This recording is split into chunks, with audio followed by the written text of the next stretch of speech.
As a young girl, I had no idea that I would one day open a beauty supply store. I wouldn't have even been able to fathom it.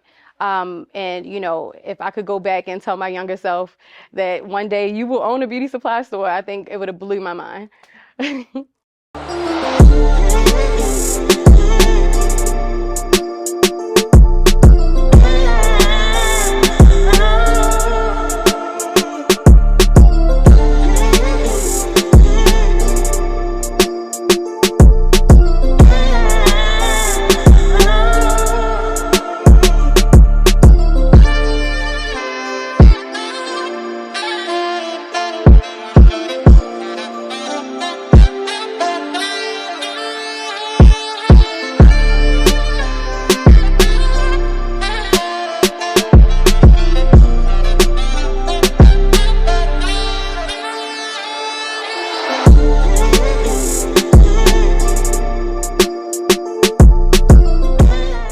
Inspired me to dive into the beauty supply industry is that there's not many people that look like us in the beauty supply retail space.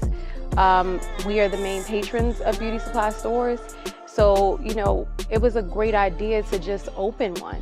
Of course, it came with a lot of challenges, but you know, being in this space gives me a sense of pride because this is a space similar to the spaces that I shopped in as a young girl. So having a space like this that has people that look like the shoppers, people that, you know, work here look like the shoppers, people that own it look like the shoppers. So I think, you know, that was the main motivator to open up a beauty supply store.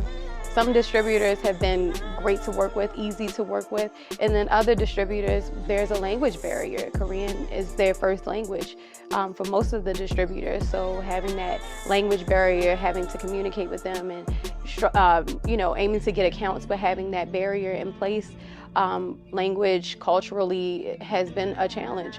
But of course, you know, as we have been in the business for this many years, 7 years, going on 8, you know, we have been able to break down a lot of those barriers and those challenges through hard work and tenacity. I actually graduated from Mercantile Vocational Technical High School, MERVO for short, and of course that's on Hill Road, which is adjacent to the Northwood Shopping Center. And I grew up in Etna Gardens, which is not too far away from the Northwood Shopping Center. So I've always been a member of this community, and you know, I know what the Northwood Shopping Center looked like prior to the demolition. And you know, I shopped here prior to the demolition, and being in this space means so much to me.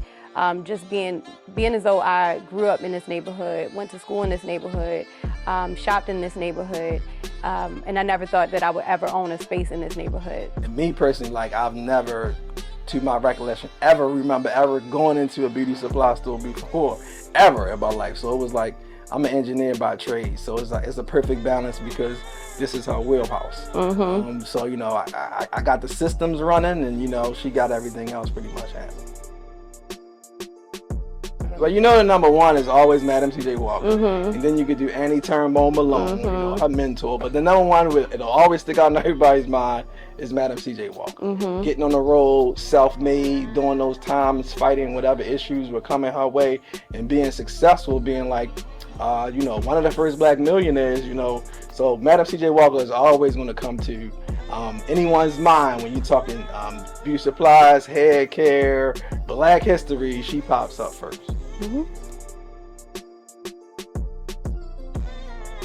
I would say in corporate spaces, people should not have to change their hair to fit in a corporate space.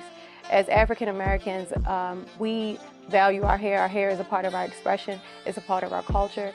It's a part of how we express ourselves.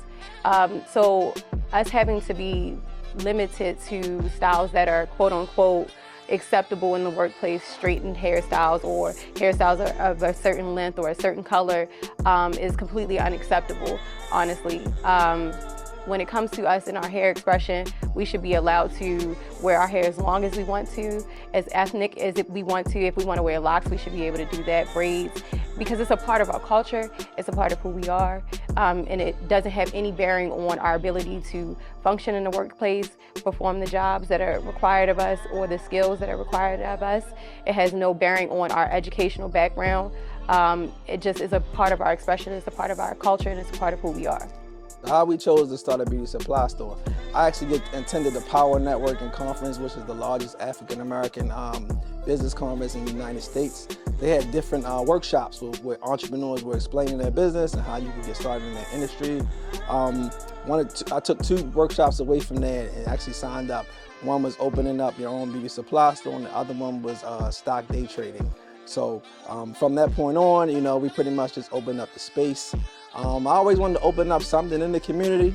Didn't want to do any processed foods, didn't want to do alcohol. Just want to do something that always represented positivity. And you look good, you feel good. Beauty supplies are attached to that. Looking good, feeling good. Whenever you leave the store, you got everything you need to come out and make yourself, look as good as you want to look. And it's also tied into the healthcare arena too, because you have products for your hair, skin, and nail that also align with health. So it was like, it was a no-brainer. It's definitely important to have students work here at Beauty Plus. It's like 90% of our staff is definitely Morgan State University students or a local high school student. They definitely learn entrepreneurship, but also I'm a graduate of Morgan State University, got a degree in electrical engineering. So I know what it feels like to be a Morgan student. I know what it feels like. You may be in school, you may not be sure about your major, you might need some guidance on that, and you never know what you want to do. So just being in a space like this, it helps with creativity, it helps give them confidence. It also gives them, just proof of concept that they can do it, their friends can do it, anybody can do it when you actually work closely with somebody who's doing it. It helps to give you that confidence.